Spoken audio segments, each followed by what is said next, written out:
एक और स्याह दिन, एक और स्याह फैसला, एक और स्याह बाब। तो आ गया जी फैसला सुप्रीम कोर्ट ऑफ पाकिस्तान से, जिसका कल से तमाशा लगा हुआ था कि पीटीआई के इंटर पार्टी इलेक्शन सही हुए या नहीं हुए। तो आज फैसला आ गया कि पीटीआई के जी इंट्रा पार्टी इलेक्शन जो हैं वो ही ठीक नहीं हुए, तो लिहाजा इनसे बल्ले का निशान छीना जाता है और इनको दोबारा इंटर पार्टी इलेक्शन कराने का हुक्म दिया जाता है।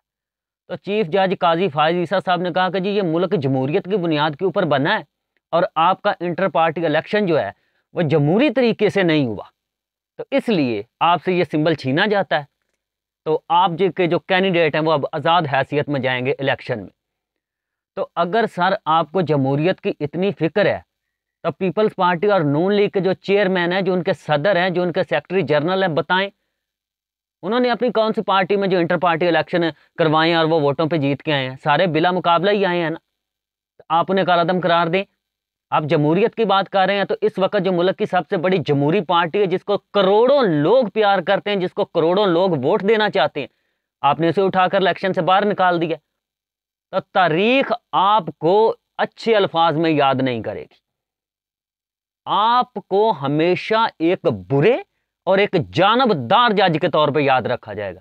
और सॉरी यार, मैं भी किस बहस में पड़ गया। इस मुल्क में तारीख में जिंदा किसको रहना है? सब डंग टपाव की पॉलिसी के ऊपर लगे हुए हैं।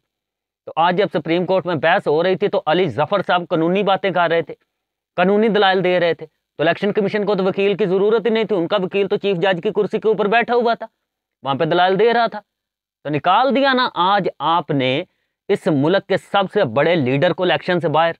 तो अब ये जो 8 फरवरी को इलेक्शन होने जा रहे हैं, इनकी क्या हैसियत होगी? कौन मानेगा इनको? आपका मुल्क कर्जों के ऊपर चल रहा है। जब आपके मुल्क के अंदर सियासी अदम इस्तेकाम होगा तो कौन आपकी बात सुनेगा और कौन आपकी बात मानेगा? आपने इंट्रा पार्टी इलेक्शन करवाने का ऑर्डर दे दिया तो कह देते कि 15 दिन इलेक्शन भी आगे बढ़ा लिया जाए। 1 साल से पंजाब और खैबर की असम्बली टूटी हुई है, वहां पे इलेक्शन नहीं हुआ, और अगस्त में कौमी असम्बली तहलील हो गई थी, उसका इलेक्शन नहीं हुआ था जो कि नवंबर के अंदर होना था। तो जिस इलेक्शन कमीशन का काम ही 90 दिन के अंदर इलेक्शन करवाना है, उसके लिए क्या सजा है? उससे तो आपने नहीं पूछा कि आपने 90 दिन के अंदर इलेक्शन क्यों नहीं करवाया, और दूसरी पार्टी के ऊपर आप चढ़ दौड़े यहाँ के जी इलेक्शन जो है वो आपका इंट्रा पार्टी का इलेक्शन ही नहीं सही हुआ।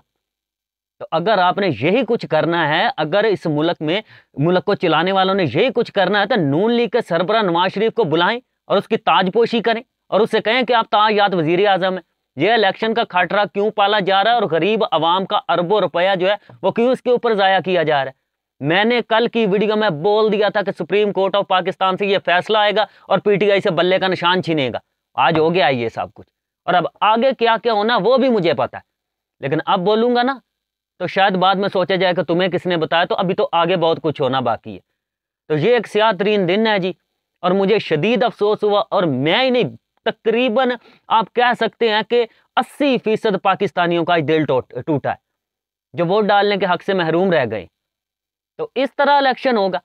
जिन्होंने इलेक्शन टाइम पे करवाने थे वो हीले बहाने करते रहे, टाल मटोल करते रहे, तो उनसे तो किसी ने नहीं पूछा कि आपका काम ही इलेक्शन करवाना, तो आपने क्यों नहीं करवाए? तो आज पीटीआई पे आप चढ़ दौड़े, आप मियां नवाज शरीफ अकेले मैदान में दौड़ेंगे और अकेले मैदान से जीतेंगे।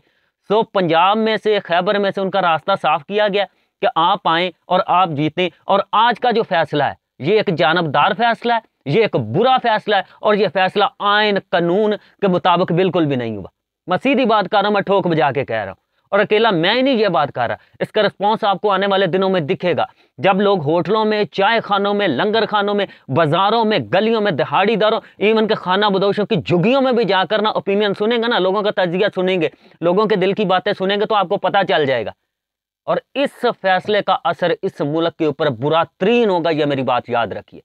तो इससे आगे क्या होगा और इस फैसले के क्या असरात होंगे ये बताऊंगा मैं आपको अपनी अगली वीडियो में। तो वीडियो अगर पसंद आए तो वीडियो को लाइक कीजिए और कमेंट सेक्शन में अपना फीडबैक जरूर दीजिए।